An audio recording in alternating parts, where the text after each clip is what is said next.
Ahí Ahí está. está. Perfecto. Ahora sí. ¿Estás ¿Cómo cómodo? andás, Javi? Te vimos un día hoy por las redes. Sí.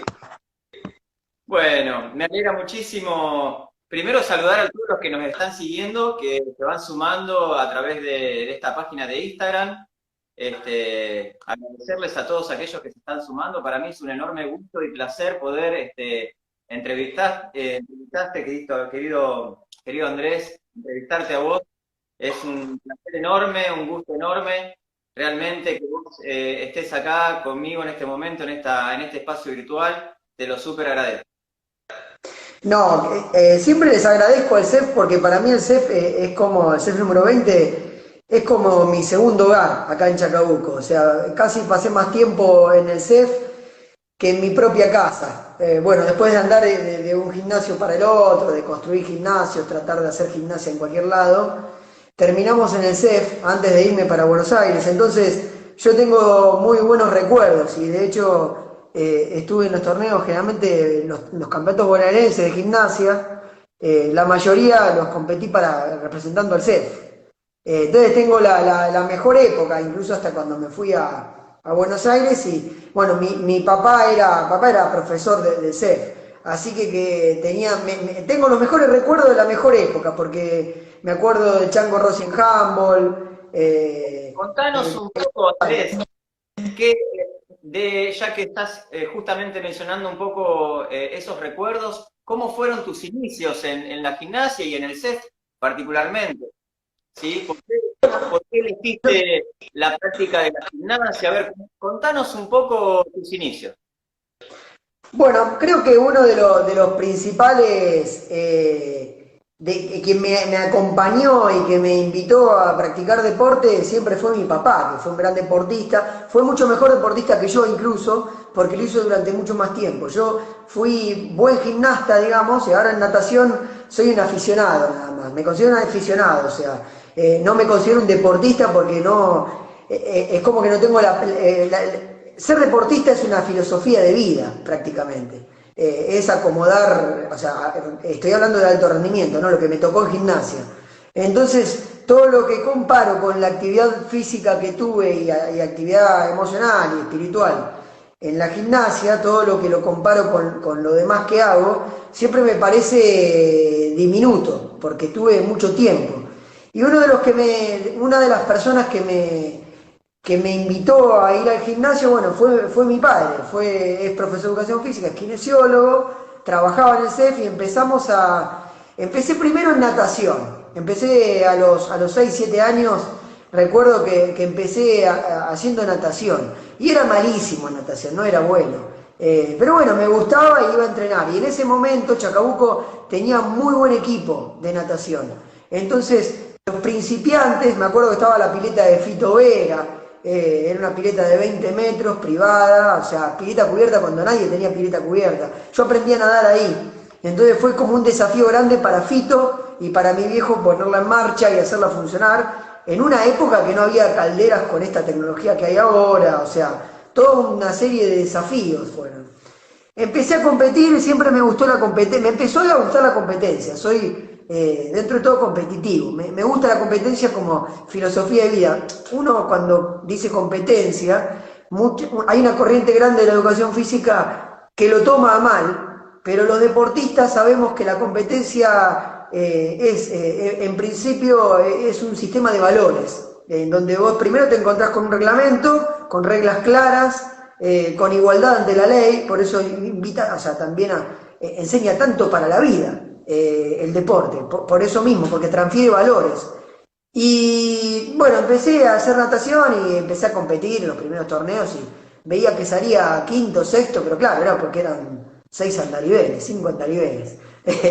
Eso no, de ninguna manera a mí me frustró, viste que existe mucho ese tema del tabú, que bueno, si uno pierde. Nada, simplemente me empecé a practicar gimnasia paralelamente porque mi papá daba clases también de gimnasia y la gimnasia me empezó a gustar. O sea, el deporte yo creo, como deportista, que es, o sea, es un sistema bastante diverso para los chicos.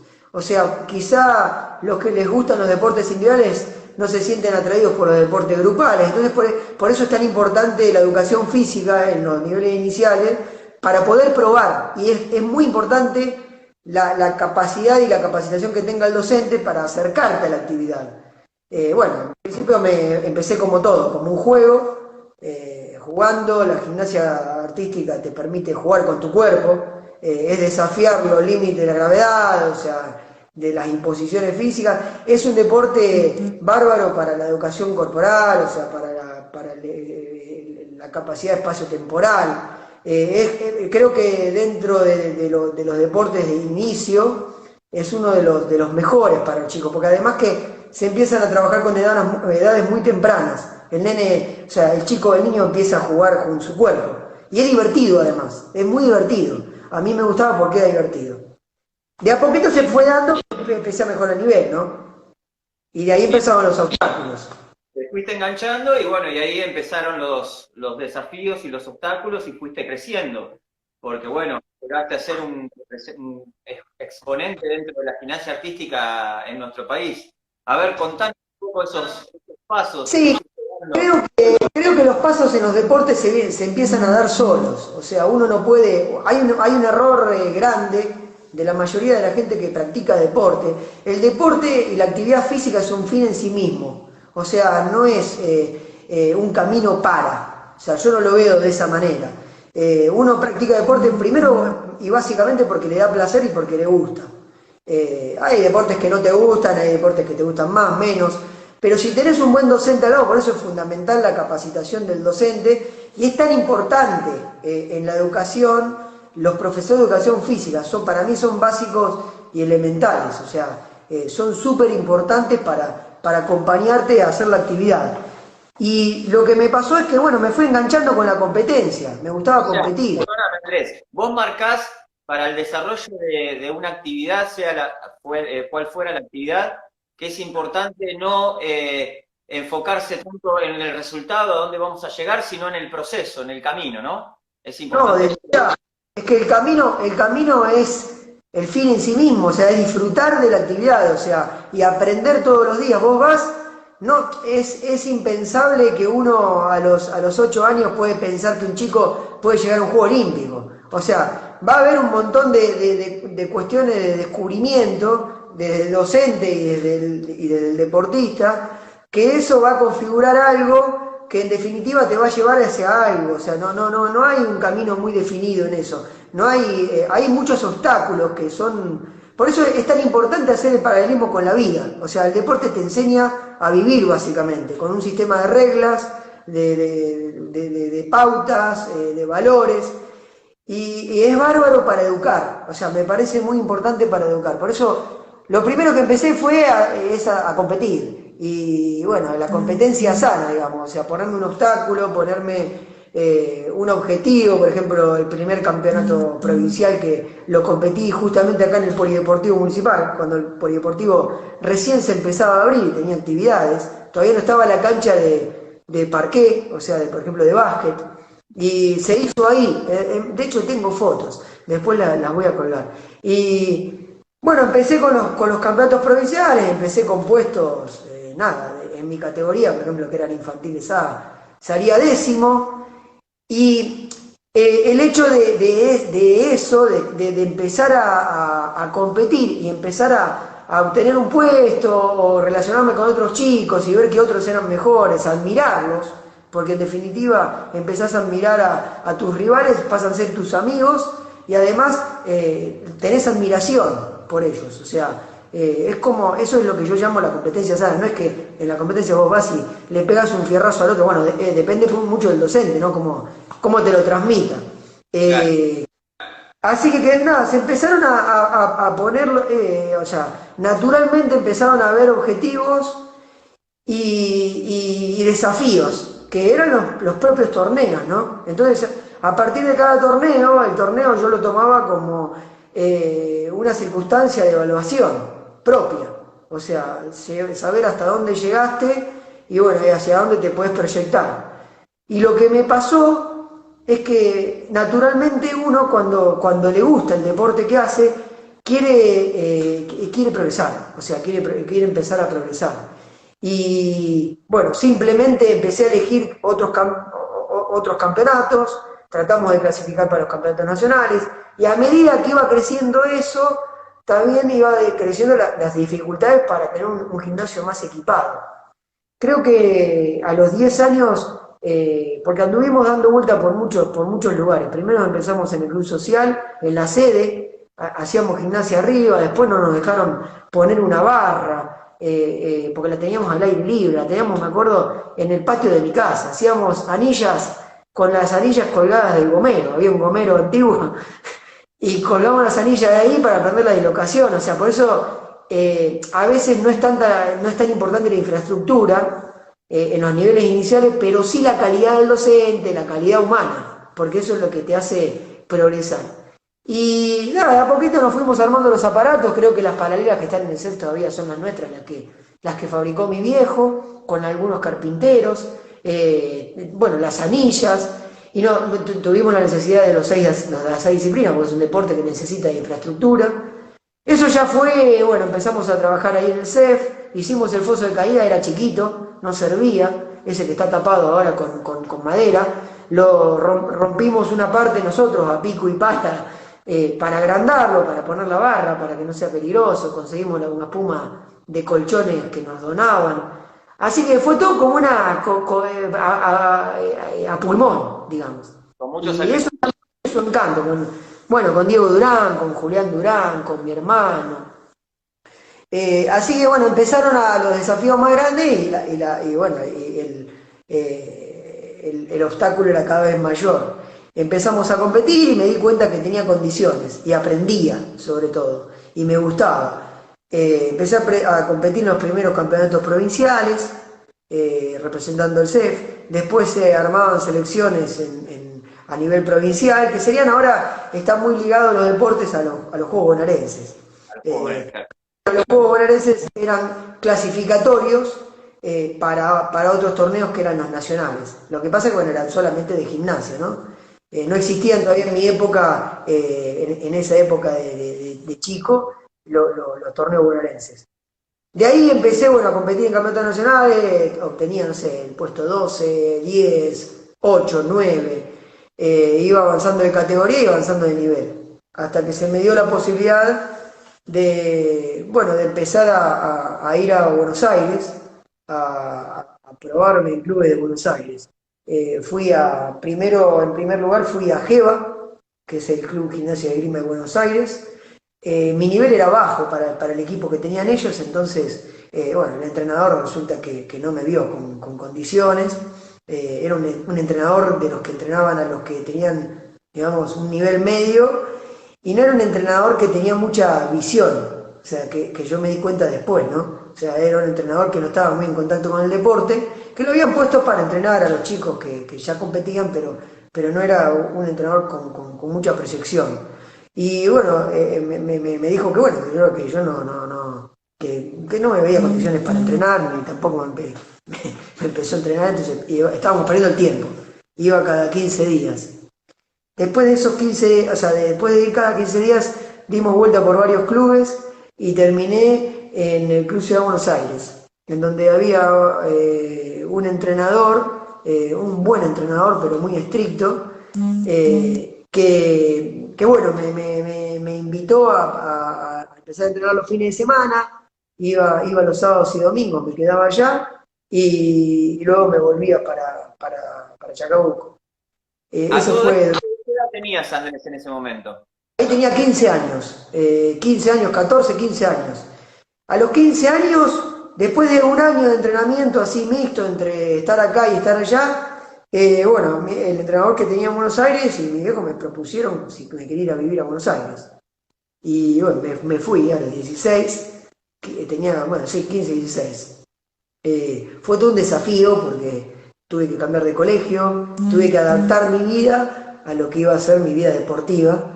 Y creo que desde ahí, recién ahí, es como que comprendí que una parte de lo que yo hacía como gimnasia competitiva, pero que iba, digamos, a trabajar de gimnasia, o de gimnasta, que iba a hacer deporte en serio y que iba a acomodar toda mi vida a lo que era el deporte. Eso quizá es el inicio del alto rendimiento que llamamos los deportistas, porque es adaptar toda tu vida al entrenamiento y a la competencia. Estuve entrenando un año con este entrenador que se llama Miguel Palmeiro, que yo le tengo mucho respeto, era bastante estricto, todos los conocen por instituto, que tienen malos recuerdos de él porque al alumno de instituto se le hacía difícil aprobar. Y nada, empecé entrenando con él y tuve la gran suerte en el medio de ese proceso que la Confederación Argentina de Gimnasia, la Secretaría de Deportes en ese momento, estaba importando entrenadores soviéticos y cubanos para mejorar el nivel del país. En ese momento la Unión Soviética venía desde el 89, en donde se disolvió, ellos tenían 1 millón de gimnastas federados, o sea, era como decirte, bueno, no sé, en fútbol Brasil y Argentina juntos. O sea, tenían todos los mejores gimnastas, todos los mejores entrenadores y tenían una supremacía absoluta a nivel mundial del primero al sexto puesto en todos los torneos que participaban, y a veces me echaban en los quinto o cuarto puestos con algún chino o con alguno de otra nacionalidad, pero en definitiva era todo Rusia, bueno, todo la Unión Soviética. El entrenador que vino para acá, porque cuando colapsó el sistema soviético y colapsó la Unión Soviética, los entrenadores quedaron sin trabajo allá. Entonces la Federación Rusa negoció con la Secretaría de Deportes de la Nación Argentina y bueno, le consiguió trabajo acá a Vladimir, que fue mi gran maestro, digamos. Y me empezó a entrenar de a poquito. Estuve 6 meses entrenando con Miguel, que era mi entrenador del club, y con Vladimir, que ya estaba designado como entrenador nacional. Yo en ese momento no tenía o sea, no tenía ninguna condición para estar en selección nacional. Era, digamos, como de un nivel B, o sea, un segundo nivel. Como digamos en fútbol sería la B. La B, Sería más o menos en ese nivel. Bueno, empecé a entrenar y no me daba bolilla, porque tenía muchos vicios técnicos en los ejercicios. O sea, gimnasia es un deporte extremadamente técnico, uno de los más técnicos que existen, y por lo tanto se hace difícil. Y si vos no tenés una buena base de ir, o sea, yo siempre lo comparo con una escalera, en donde cada escalón es importante. Y bueno, nada, tenía muchos vicios técnicos en todos los aparatos, entonces tuve que volver un poco para atrás, aprender la base, era como volver a escribir, para hacer una analogía. Y me corrigió un montón de cosas. Es lo más difícil, ¿no? Porque muchas veces adquirimos vicios técnicos erróneos y es más difícil después corregirlos, ¿no? Es absolutamente fundamental. Es como todo, cuando vos tenés, bueno, es como una cuenta matemática, digamos. O sea, el sistema soviético le daba, los mejores entrenadores los tenías en los niveles iniciales, porque como es un deporte muy técnico y tenés que respetar mucho el proceso técnico, de avance técnico, hasta que vos no madurás un ejercicio no podés aprender otro. Y si lo aprendés con vicios, o sea, te limita muchísimo en el futuro. Entonces lo que ellos respetan, tenían un sistema en donde todos aprendían lo mismo, bueno, no lo mismo, sino de la misma manera, y casi todos los entrenadores corregían de la misma manera. Mi entrenador empezó a ver que yo entrenaba fuerte y que le daba mucha bolilla, entonces empecé a progresar mucho más que otros chicos. Así que bueno, en ese momento él me dijo si quería entrenar un turno con él a la mañana en el CENAR, que el CENAR es el Centro Nacional de Alto Rendimiento Deportivo, y a la tarde seguía entrenando con mi entrenador en el Club Ciudad de Buenos Aires.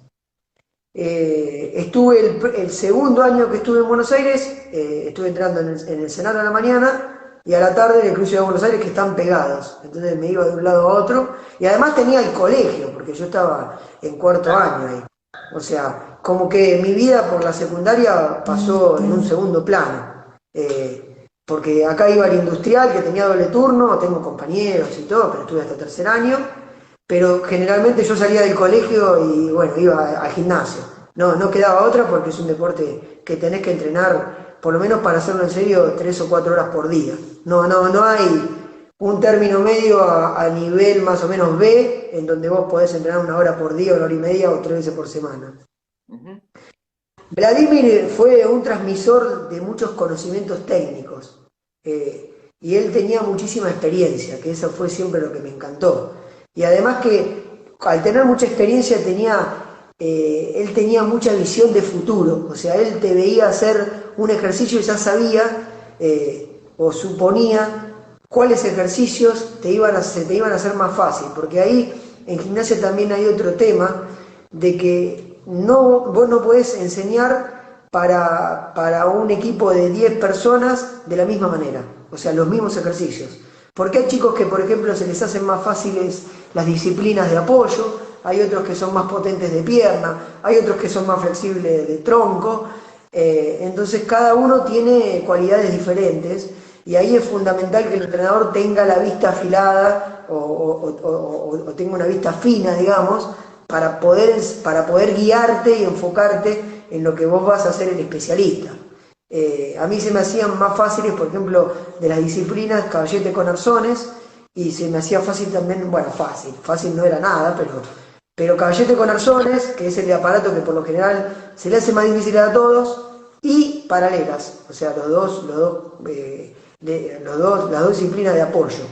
Se me dificultaba un poco más anilla, porque soy débil de los hombros, entonces me las lesionaba fácil. Y bueno, en esa diversidad él me empezó a guiar, estuve mucho tiempo haciendo base, o sea, entrenando ejercicios básicos para nivel selección, ¿no? Serían, por ejemplo, el rondó flick-flack, el rondó flick-flack mortal, el doble mortal, las gran vueltas en barra, o sea, toda una serie de ejercicios que te llevan aproximadamente 7 u 8 años a aprender desde cero, pero que son fundamentales y básicos para todas las disciplinas. Bueno, en cada disciplina aprendés, es como aprender la vertical, por ejemplo. En gimnasia, si vos aprendés más los ejercicios de base, por ejemplo las verticales, es muy probable que un chico que haga mal la vertical también haga mal la medialuna, porque la medialuna es una rueda y es un pasaje por la vertical. Y si hace mal la medialuna, porque hace mal la vertical, también hace mal el rondó.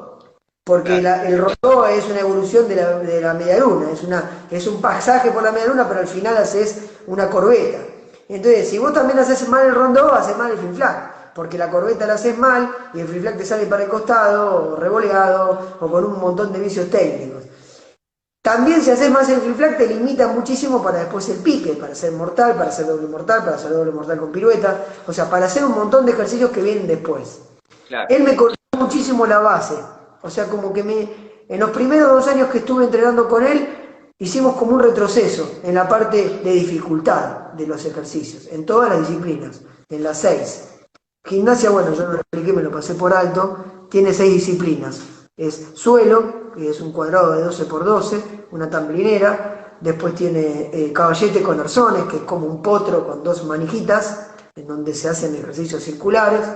Después tenés anillas, las 2 argollas, digamos, colgadas de un pórtico, a veces las ves colgadas de una pared, de un techo.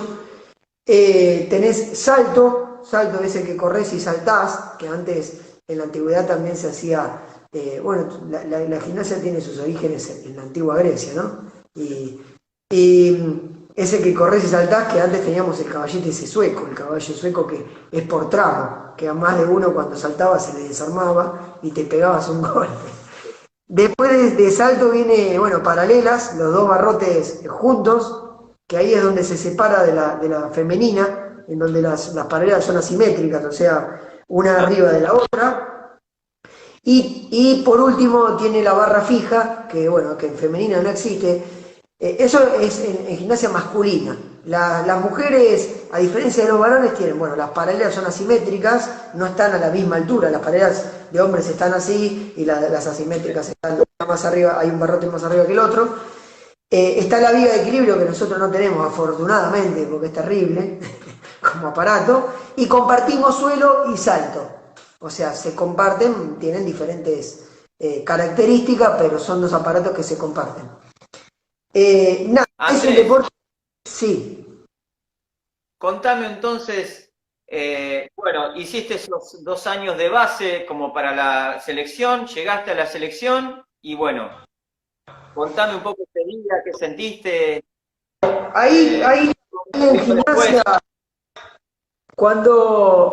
en gimnasia existe un grupo que se llama Grupo Elite, en donde es una preselección, aproximadamente de 20, 15 gimnastas en aquel momento. Y bueno, cuando yo empecé a meter dificultad en las rutinas que tenía en cada aparato, necesitaba un poco más de nivel para poder rendir los exámenes para entrar a la preselección, digamos. Era como un examen físico-técnico, en donde te tomaban una parte de preparación física y una parte técnica. Si vos dabas con cierto puntaje, bueno, estabas en el grupo elite, que se llamaba, ahora no sé si, creo que se llama igual. Y eso te habilitaba para competir y para clasificar en los torneos, bueno, para representar a la selección nacional. De esos 20 quedaban 6 para cada torneo. Y generalmente cuando había un torneo, bueno, se competía y los primeros 6 mejores, de acuerdo a qué torneo sea, también porque había torneos que eran para más especialistas, entonces si el torneo era para, por ejemplo, anillas, que yo era malo a nivel internacional, anillas y suelo, probablemente yo quede afuera, pero si era de las 6 disciplinas, yo tenía como un nivel bastante parejo, era como un gimnasta de parejo, generalmente tenía posibilidad de clasificar. Nada, empecé a competir y significó mucho, porque imagínate que para llegar a eso, que habrá sido a los 19 años, 18 años, yo ya en la vida de un gimnasta ya había entrenado 12 años, o sea, entre que empecé jugando 13 años, ya llevaba 13 años de deporte. Es un deporte que se madura muy lento por la cuestión técnica, también tiene que ver por una cuestión de desarrollo corporal, porque los gimnastas, a diferencia de las gimnastas, la dificultad máxima se empieza a dar cuando después de la pubertad, o sea, en la adolescencia, cuando vos empezás a cambiar las características de tu cuerpo. Entonces eso te permite también acceder a un montón de condiciones físicas que te permite evolucionar en la técnica. En cambio las mujeres, por lo general, se dan antes de la pubertad, o sea, el nivel máximo, porque son chiquitas, entrenan mucho tiempo y ahora tuvieron que poner límites con el tema de la edad, porque a nivel olímpico, porque se estaba dando que tenían nenas de 14 años que estaban entrenando 8 o 9 horas por día. Entonces, psicológicamente es una carga terrible y físicamente también. Entonces, cuando empiezan a desarrollarse como mujeres, bueno, se les complica, ¿no? Ahora se está dando más, ahora hay gimnastas la otra vez estaba, no sé si era Olga Korbut, que fue una representante olímpica muchas veces, y está compitiendo y tiene 40 años, o sea, una cosa maravillosa. Claro, claro, porque siempre Una que empezó, ¿cómo? siempre las características eran de atletas, sobre todo las mujeres, de niñas, más que nada. Sí, sí, o sea, es un deporte, es bastante diferente el deporte en las mujeres que en los varones. Si bien es el mismo deporte, tiene la misma estructura, el deporte se da de diferente manera, tanto en mujeres como en varones, porque cambia mucho la psicología, porque manejás diferentes edades para entrenar mucho, porque la carga de entrenamiento es de 7 horas por día, por ejemplo, para mantener un nivel internacional aceptable.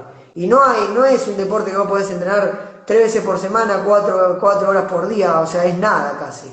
Cuando vos llegás a un nivel elite en donde querés clasificar para torneos internacionales, y una vez que empezás a competir a nivel internacional, bueno, más difícil aún, son 6, 7 horas por día, doble turno todos los días. Es un deporte que no te da la posibilidad de entrenar poco, porque tenés mucho tiempo de preparación física para poder aguantar los entrenamientos, y además también para poder aguantar, porque es un deporte de impacto, de gran impacto. O sea, por eso mismo también la carrera de los gimnastas no es como en otros deportes. O sea, se da hasta cierta edad, porque el físico se te empieza a lesionar a partir de cierta edad. A menos que estés muy preparado, con el agravante de que nosotros tenemos, de que tenés que empezar a estudiar, tenés que trabajar, tenés que mantener tu carrera deportiva y también tu vida. O sea, porque paralelamente va corriendo una vida. Entonces tu día de 12 horas casi no tiene descansos. Eso es una de las cosas que a los deportistas nos marcan tanto. Por eso el hecho de que generalmente somos combativos, somos perseverantes. O sea, ese sistema de valores que se da, que hoy por ahí está bastante criticado, que se llama, que yo lo asocio con la meritocracia, con el creer en uno mismo y que saber que muchas cosas de las que vos podés lograr vienen de vos mismo, independientemente que también en el entorno se tiene que dar, ¿no? Un montón de factores, porque hay muchísimos que no tienen la oportunidad de entrenar, porque se tienen que ocupar de otras cosas. Pero generalmente nosotros nos acostumbramos a acomodar nuestra vida y a solventar nuestra vida con nuestros ingresos para poder competir, o sea, para poder desarrollarnos en la actividad que nos gusta. Es tan largo el proceso de formar un gimnasta y es tan lento también y requiere de tantos pasos y es bastante minucioso también. La verdad que en ese sentido, Vladimir, yo tuve la oportunidad de tener un maestro como él. Vladimir es tu Vladimir entrenador favorito. Zakarian, sí, ahora ya falleció él. Hace poco le hicimos la despedida porque ya estaba viejito. Fue el segundo entrenador de la Unión Soviética. O sea que era como hablar, yo no sé si transferirlos a... bueno, no sé, como hablar en básquet, no sé, del equipo de las estrellas. O sea, el entrenador del equipo de las estrellas. O el segundo entrenador de la NBA. O sea, incluso más que eso, porque ellos en gimnasia eran superiores. Eran entrenadores que generó el sistema soviético de primera línea. Y con la gente que estuvo trabajando acá en Argentina, que bueno, yo fui uno de los privilegiados en ese sentido. Si bien privilegiado es una palabra que yo digo, pero privilegio porque tuve el privilegio de conocerlo, pero también dependió mucho también de que uno le dé bolilla, ¿no? Y de que uno le haga caso y de que uno sea buen alumno. Yo era un alumno principalmente rebelde, pero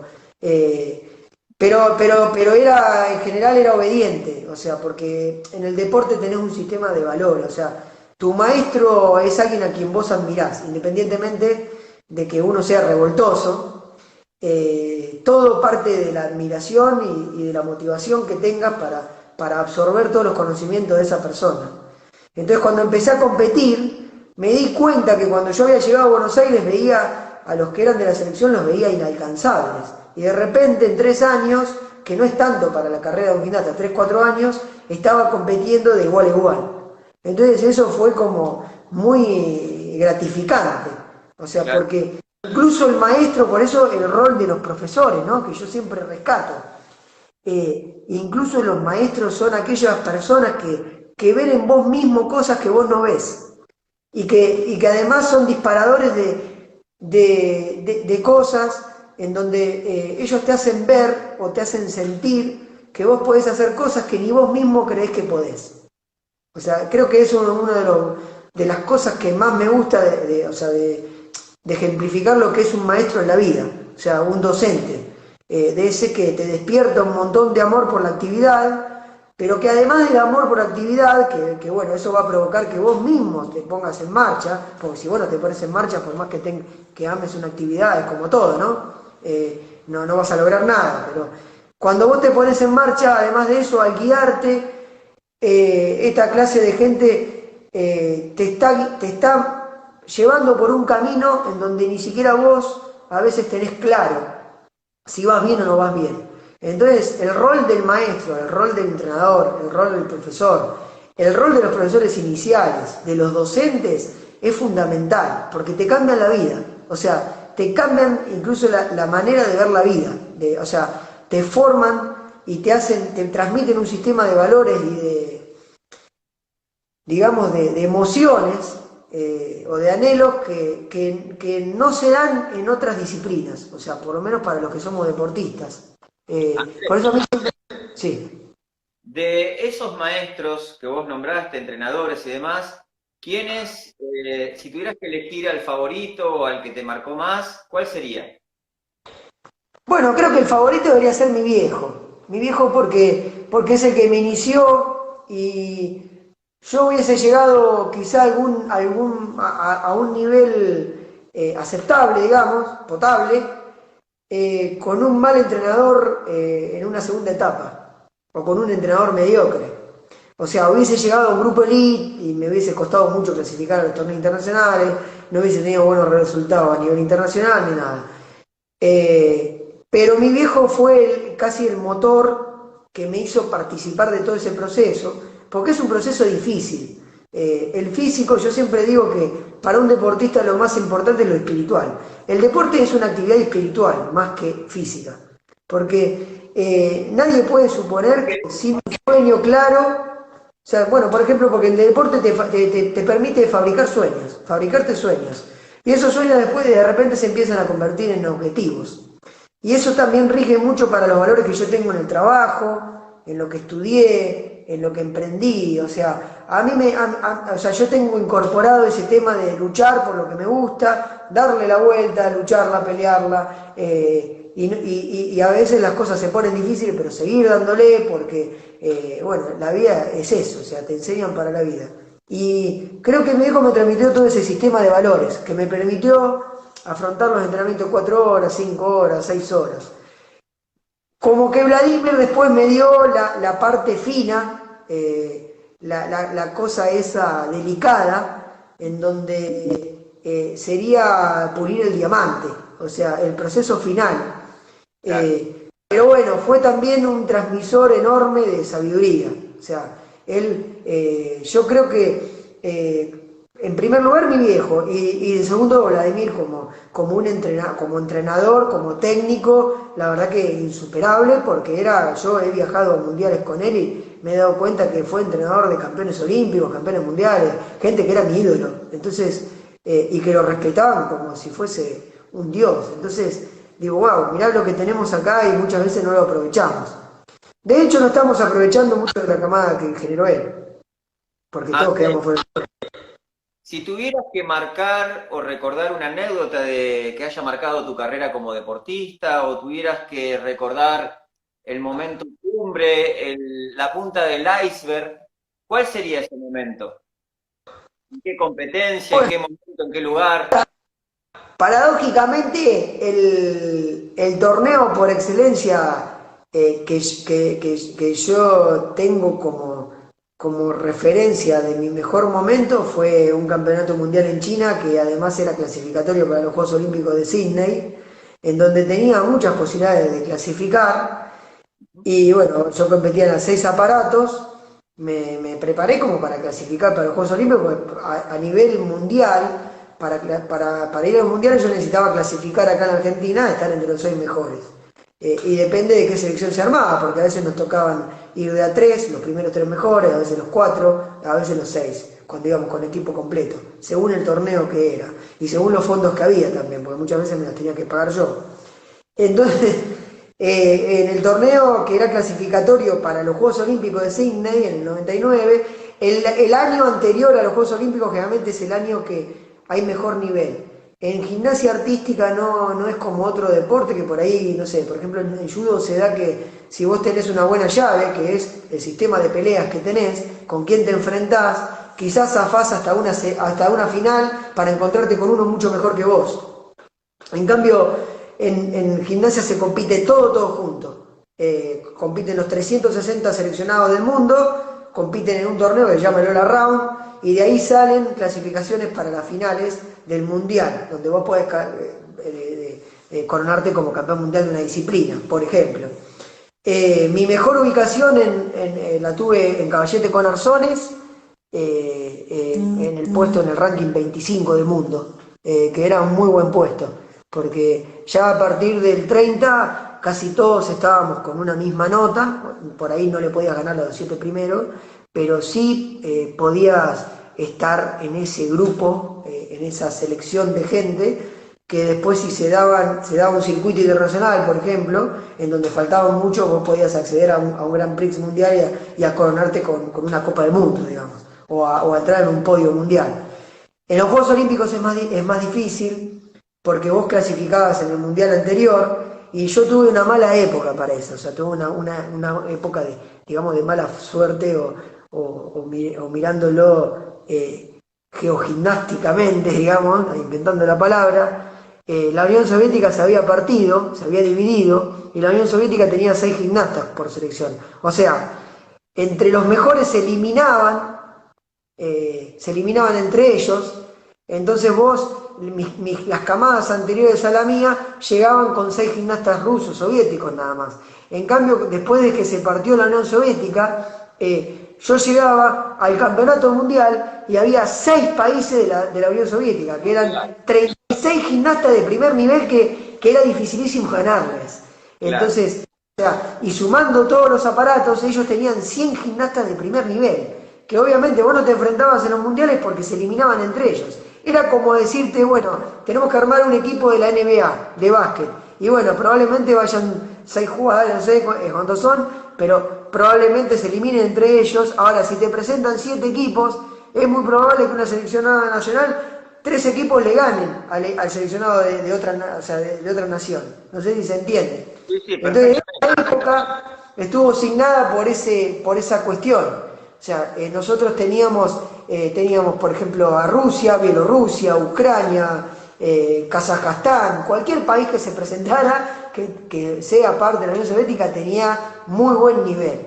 La ventaja también que tuvimos, y además que fue otro problema más que tuvimos ahí, es que muchos gimnastas rusos se fueron a competir para otros países. Por ejemplo, en mi época, Alemania tenía 3 gimnastas, o sea, de los 6 gimnastas de selección, 3 eran soviéticos. Se nacionalizaron alemanes, pero claro, levantaron el nivel de todos los países. Como mi entrenador vino acá y levantó el nivel nuestro, los otros países también tuvieron una vertiente soviética en donde mejoraron de manera significativa todo. Eso por un lado, creo que fue ese torneo en donde paradójicamente te decía, ¿por qué? Porque en la última disciplina, teniendo muchas posibilidades de entrar entre ese grupo selecto que iba a los Juegos Olímpicos, me caí en el último aparato, que era mi mejor aparato, que era Caballete de Corazones, que nunca me caía. Entonces, bueno, son cosas del deporte, ¿no? Que para las cuales uno se prepara. Son esas frustraciones que no llegan a ser, que no llegan a generar un daño psicológico, porque uno, así como te vas preparando para ganar y para conseguir objetivos, el deporte mismo te va enseñando a perder. Yo siempre digo que en el deporte el que no aprende a perder y el que no disfruta del camino, que era lo que hablábamos hoy, no llega nunca a ganar nada. ¿Por qué? Porque te quedás en el camino. Si vos, por ejemplo, sos atleta y te pensás que sos el mejor atleta del mundo y vas al primer torneo y te das cuenta que hay otros que son mucho mejor que vos, probablemente eso te genere una frustración. Ahora, esa selección natural que hacen los deportes, porque vos venís de hace 14 años compitiendo, y debería ser un loco para pensar que en 14 años vos nunca saliste segundo, saliste sexto, saliste último. Por ejemplo, yo hago natación ahora y cuando era chiquito salía siempre último. Y hoy por hoy sigo saliendo de media tabla para atrás, pero yo disfruto del deporte, o sea, y disfruto de competir. ¿Por qué? Porque para mí la competencia es un desafío para mí mismo. O sea, yo compito contra mí, contra mis miedos, contra mis obstáculos, contra mi forma, contra mi vagancia, contra mi poco entrenamiento. Entonces, eso para mí es un sistema de medición en la competencia. No es ir a ganarle al otro, porque yo al que me gana siempre lo admiro, porque en definitiva o entrenó mejor que yo, o me ganó porque es mejor, o porque tiene más condiciones. Entonces es motivo siempre de admiración, porque en el sistema de valores mío, si el tipo entrenó más que vos, bueno, se merece algo mejor. Es evidente, uno se tiene que conformar con lo que quiere, o sea, con lo que quiere, con cuánto sacrifica para eso. Qué bueno lo que decís, porque muchos chicos, ¿no? A temprana edad o incluso a mediana edad en la adolescencia y demás, muchas veces abandonan el deporte justamente por la frustración, ¿no? Que esto genera, por no poder llegar a un determinado nivel o por presiones también a veces de la familia. Por diferentes motivos muchas veces terminan abandonando la actividad deportiva, y qué bueno que es lo que estás remarcando, ¿no? Aprender a disfrutar de este camino más allá de los resultados, ¿no? Bueno, yo hoy te dije que los resultados para un deportista que se va formando como deportista son siempre secundarios. O sea, son una cuestión que forma parte del deporte, la competencia, el mejorar, el competir, el probarte con otro, con vos mismo y todo. Son secundarios porque en realidad la diferencia la haces en el entrenamiento. Y el entrenamiento depende también mucho de la carga, de cómo manejes tus emociones, de cómo prepares por un lado tu físico, cómo te prepares técnicamente, pero también cómo manejes tus emociones. Porque por lo general un deportista de alto rendimiento carga mucho más con la parte emocional que con la parte física. Imagínate que una persona que entrenó toda la vida, en 15 años tuviste, nosotros le llamamos cagadas a palos dentro del gimnasio, o sea, tuviste 6-7 horas todos los días durante 6 veces a la semana, soportaste dolores, soportaste lesiones, que los esguinces, o sea, es muy raro que vos estés en una posición impecable, o sea, es una mentira eso, siempre las condiciones son adversas, son desafiantes. Por eso hoy te decía también que yo considero que mi viejo es mejor deportista que yo, porque él siempre llevó una vida mucho más ordenada, siempre entrenó toda la vida, hizo triatlón, o sea, ¿por qué? Porque en el transcurso del tiempo, esto que estamos hablando, más allá de que yo tuve mejores resultados en las disciplinas, él supo mantener esta filosofía de vida. Yo, por ejemplo, cuando terminé de hacer gimnasia, la gimnasia para mí era un trabajo. Entonces cuando uno termina el alto rendimiento necesita un espacio para su cabeza y para vivir otras cosas, porque te absorbe mucho. O sea, yo no tenía grupo de colegio, no me fui de vacaciones, no me fui de viaje de egresado a Bariloche con mis compañeros, no tenía reuniones los fines de semana porque no tenía grupo, o sea, no tenía gente porque mi vida, bueno, tengo el grupo de gimnasia, obviamente, eso sí, y todavía lo seguimos manteniendo, acá en Chacabuco, en Buenos Aires, es un grupo de amigos que yo comparto barro y me encantaría encontrarme siempre, bueno, como con vos, que sos un amigo del deporte, o sea, eso es fundamental. Por Andrés, eso mismo no hay que frustrarse, porque eso depende mucho del docente, o sea, que el docente también prepare al chico para que aprenda a que hay 10.000 frustraciones, o sea, que va a haber un montón de procesos, de errores, de pérdidas, pero que eso forma parte del aprendizaje, o sea, no es imposible progresar si uno no aprende a perder, o sea, por eso mismo hoy hablábamos que en esta escalera, digamos, los escalones se suben 2 o 3 veces cada uno, y a veces tenés que bajar, y a veces tenés que volver a subir, pero es así, o sea, el que llega más alto es el que perdura, el que persevera, el que le encuentra la manera, el que se concientiza de que no siempre las cosas salen como uno quiere. Y ahí también el rol del docente, bueno, vos como entrenador, como profesor lo sabés, que tenés que estar arriba de alguien, porque hay épocas que a uno le pasa, que tenés ganas de ir a trabajar, otras épocas no tenés ganas de ir a trabajar, hay épocas que yo tenía ganas de entrenar, hay otra época que no tenía ganas de entrenar y tenía que ir igual, porque, o sea, porque en un momento ya era como una obligación, o sea, era mi trabajo y era mi forma de vida en ese momento. Pasa lo mismo con natación, que a veces soy más vago y falto cada tanto. Andrés, nos queda poco tiempo para terminar la entrevista. La verdad que un placer escucharte. Podríamos estar horas charlando. Realmente es muy interesante lo que estás nombrando, lo que estás comentando, lo que nos estás relatando. De toda esta carrera como deportista, ¿qué aspectos por ahí positivos te ha dejado la gimnasia? ¿Qué aspectos por ahí negativos? ¿Considerás, volverías a vivir lo vivido? ¿Le cambiarías algo? ¿Te arrepentís de algo? Nada, un poco, ¿qué evaluación haces sobre tu carrera como deportista? ¿Qué cosas cambiarías? ¿Qué cosas, eh, si tuvieras que volver, ¿no? ¿Volverías a vivir lo mismo? ¿No te De, arrepentís? Vos nombrás, no me fui de viaje de egresados, tuve que sacrificar muchas cosas de mi vida. A ver, por ahí que me cuentes un poco de esto. bueno, Sí. ahí es importante, eso es como que bueno, es un punto importante, porque por lo general la gente que ve de afuera, nosotros tendemos como sociedad a ver los éxitos, somos exitistas y vemos la cantidad de medallas que ganamos, y la gente a veces no tiene la capacidad de ver cuánto te sacrificaste para eso. O sea, para alguien que estudia sería bueno, bueno, tenés el título y el título es como que te lo regalaron. No, bueno, para eso estudié un montón. Entonces lo que valoro básicamente es el sistema de valores que me transmitió el deporte, la vida deportiva, la vida en contacto con el deporte. Creo que lo más importante que me transmitió, lo más importante, son la calidad de los seres humanos que siempre tuve alrededor.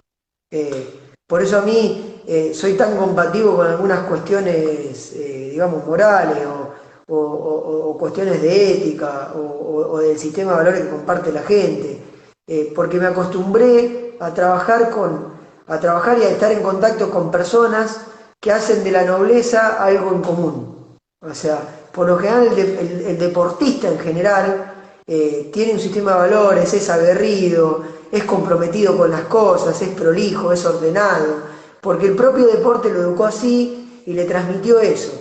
Y esas cosas sirven para toda la vida. Entonces, si hay algo que yo tengo que rescatar, es que somos deportistas para, aunque yo ahora no me considero un gran deportista, somos deportistas para toda la vida. O sea que el deporte nos marca porque nos transmitió esos valores, o sea, esas enseñanzas, esos fracasos, esa manera de enfrentar la vida que nos sirve para todas las actividades que emprendamos, para todo.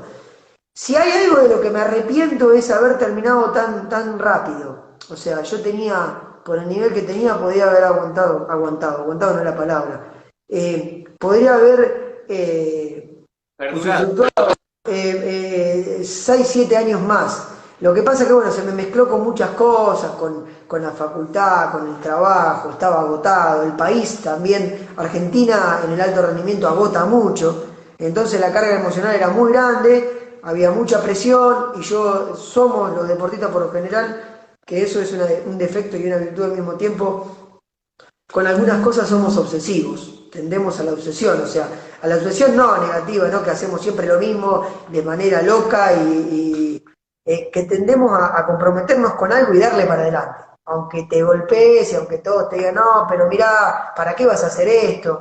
O sea, somos desafiantes, que eso es algo a favor y eso es algo en contra también, porque a veces gastás energía en lugares en donde decís, bueno, pero, por ejemplo, a mí me cuesta cuando la gente, vos emprendés algo y creo que es una cosa que la vivo a diario, cuando querés hacer algo y ves que el entorno no va en la misma dirección, o que la gente es más volátil y que no le importa nada, por ejemplo, bueno, con temas políticos, económicos o sociales, en donde la gente la veo poco comprometida. Pero bueno, rescato siempre la cosa positiva. Los amigos, que son de la mejor calidad, vos, todos los chicos de Durán, Juan Manuel, o sea que ahora nos reencontramos en un grupo de WhatsApp, ahora la tecnología propone que estén más en contacto. Mis amigos de Buenos Aires, que eran compañeros de selección con los que me he matado deportivamente, porque si ganaba yo le sacaba el puesto al otro, y si el otro ganaba me sacaba el puesto a mí, que eran rivales, cuando íbamos a competir, competíamos, pero nunca nadie le partió la pierna a uno para quedarse con el lugar. O sea, el deporte tiene eso maravilloso, el buen deportista. Hay gente que es estúpida, que no entiende la regla del juego, pero esa gente creo que queda en el camino siempre, que son deportistas mediocres. O sea, porque por lo general los buenos o los que tienen más logros son los que mejor se llevaron con todas esas cosas. Que era lo que hablábamos con vos, ¿no? Que no hay que aprender de la frustración, del momento malo.